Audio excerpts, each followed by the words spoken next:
Sa kauna-unahang pagkakataon, ginanap ang Universal Healthcare Fair sa Binmalay, Pangasinan nitong Lunes, August 11. Dito, daan-daang residente ang nakinabang sa libreng serbisyong medikal. Pinangunahan ito ng pamahalaang panlalawigan ng Pangasinan, katuwang ang Provincial Health Office at Rural Health Unit ng Binmalay. Sa Universal Healthcare, nilatag natin yung mga programa ni Gov through the Provincial Health Office. It's a one-stop shop, no, para sa mga mamamayan ng Binmalay. So, this is the first. There will be more. Maraming salamat, Governor Ramon Monroy-Dico. So, ito yung patunay na talagang for health ang ating mahal na gobernador.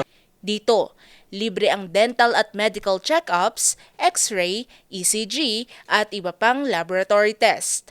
Kabilang din dito ang pagpapabakuna at mobile blood donation. Naglagay din ng mga informative booth tungkol sa mental health awareness, rabies, infectious disease kabilang ang HIV, maternal at child care, family planning at eye prevention program. Namahagi rin ng family food packs at educational materials sa mga bata. Salamat, Gov, sa pagmamahal niyo sa mga bata. Thank you po, Governor Quico, sa pagbibigay niyo ng libreng check-up, lalo na sa mga buntis at saka sa mga matatanda. Malaking tulong po sa kanila to, sa amin din, na may hirap. Alinsunod sa Universal Healthcare Law, tuloy-tuloy ang pamahalaang palalawigan sa pagbibigay ng abot-kaya at dekalidad na serbisyong pangkalusugan.